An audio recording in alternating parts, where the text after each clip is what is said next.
안녕하십니까, 알림이 황희두입니다. 방금 전에 조선일보에서 단독으로 검찰에서 최재형 감사원장 수사 착수했다는 소식을 전했습니다. 그런데 역시나 조선일보는 최이봉 백운규 기소를 뭉개고 검찰이 저렇게 움직인다고 보도를 하고 있는데요.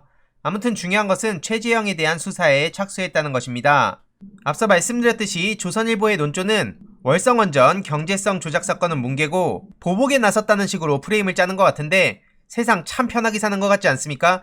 현 정부와 민주당 관련된 사람들을 수사하면 그것은 권력에 맞선 당당하고 소신 있는 수사가 되는 것이고, 그걸 제외하고 나머지 그런 수사들은 보복에 나서는 겁니까?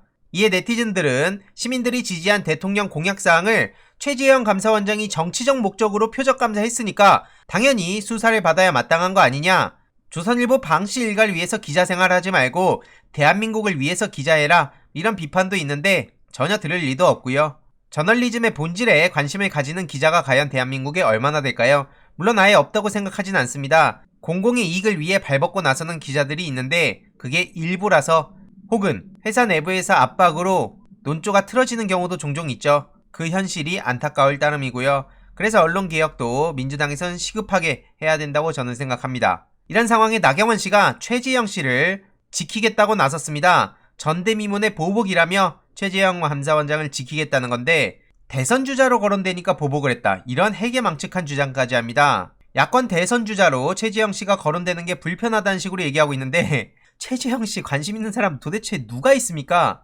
아니, 최재형 나온다고 야, 최재형 나오지 못하게 어떻게든 처리해 라고 생각할 사람이 도대체 어디 있냐는 겁니다. 나경원 씨가 많이 급하구나, 이런 생각이 들었는데요. 나경원 씨 입장에서도 지금 어떻게든 메시지를 하나라도 더 내서 이준석 씨를 따라가려고 노력을 해야겠다, 이런 생각을 가지고 있겠죠. 아무튼 최재형 감사원장과 같은 공직자의 소신과 신념을 보호하는 울타리가 되어줄 것이라고 저렇게 주장하고 있는데, 그러니까 한마디로 문재인 정부를 찌르는 사람은 저렇게 소신과 신념이라면서 보호를 해주고, 본인들과 관련된 사람을 향해서 수사를 하면 보복이라고 하고, 역시나 네티즌들도 분노하는 목소리를 내고 있습니다.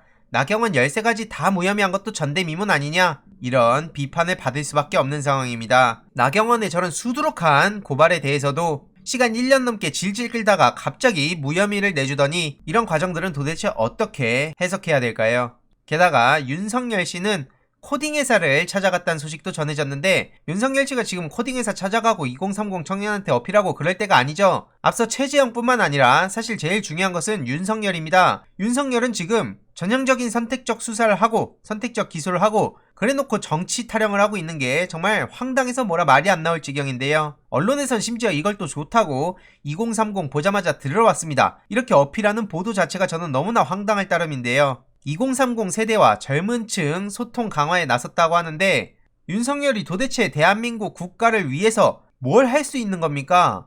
검사로서 수사를 하고 기소를 하고 그런 일을 해왔던 건 잘 알겠습니다. 그런데 그런 사람이 경제, 정치, 사회, 문화, 외교 이런 부분들을 어떻게 해결해 갈 수 있을까요? 당장 청년 문제만 하더라도 얼마나 많은 과제들이 산더미처럼 쌓여있는데, 저렇게 만나고 사진 찍고 언론 보도하고 그러면 끝입니까? 역시나 네티즌들은 싸늘한 반응을 보이고 있고요. 이제 공부한다 해서 뭐하냐 도대체, 검언유착, 윤중유착 오죽하면 이런 얘기까지 나오고 있는 상황입니다. 그리고 마지막으로 언론의 황당한 보도에 대해서 간략하게만 말씀드릴 예정인데요. 아스트라제네카 백신 불안에도 예약자 접종률이 98%, 입쩍 벌어지는 백신 붐, 이게 한국일보 기사로 나왔습니다. 한마디로 65세에서 74세 어르신들에 대한 코로나 백신 접종이 시작된 27일 어제 첫날 사전 예약자 접종률이 무려 98%에 달했다는 거고요. 한마디로 언론에서 계속해서 코로나 백신 부작용 타령하고 우려를 쏟아냈던 게 무색할 정도였다는 거죠.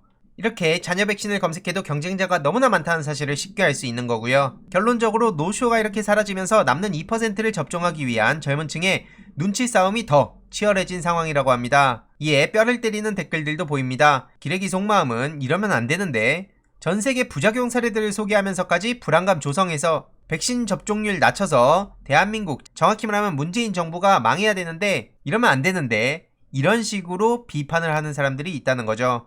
여기에 엄청나게 많은 추천하는 사람들이 있고요. 결국 핵심은 불안감을 조성했지만 현명한 국민들은 속지 않았다는 것이고, 심지어 조선일보에서는 우리도 백신 맞읍시다, 이게 어제 조선일보 일면입니다. 무슨 생각이 드십니까? 한마디로 조선일보 진짜 저렇게 망신을 당해도 여전히 정신을 못 차리는 것 같은데요. 뭐 이후로도 어떻게든 정부를 깎아내리려고 하겠죠. 뭐 자녀 백신 예약 시스템 만들었는데 자녀 백신이 없어서 국민들 혼란만 가중시켰다든지 아니면 뭐 기업에 어떤 이유로 저렇게 태세 전환한 건지 모르지만 언론은 반드시 책임을 져야 됩니다. 저렇게 자기들 입맛에 맞게 상황에 따라서 아무 말이나 저렇게 써대는데 왜 누구도 책임을 지지 않는 걸까요? 끝까지 소식 전해드리도록 하겠습니다. 이번 내용도 유익했다면 구독, 좋아요, 알림 설정, 멤버십 가입 정말 큰 힘이 된다는 점 말씀드리고 싶습니다. 이번 내용도 주위에 널리 공유 부탁드립니다.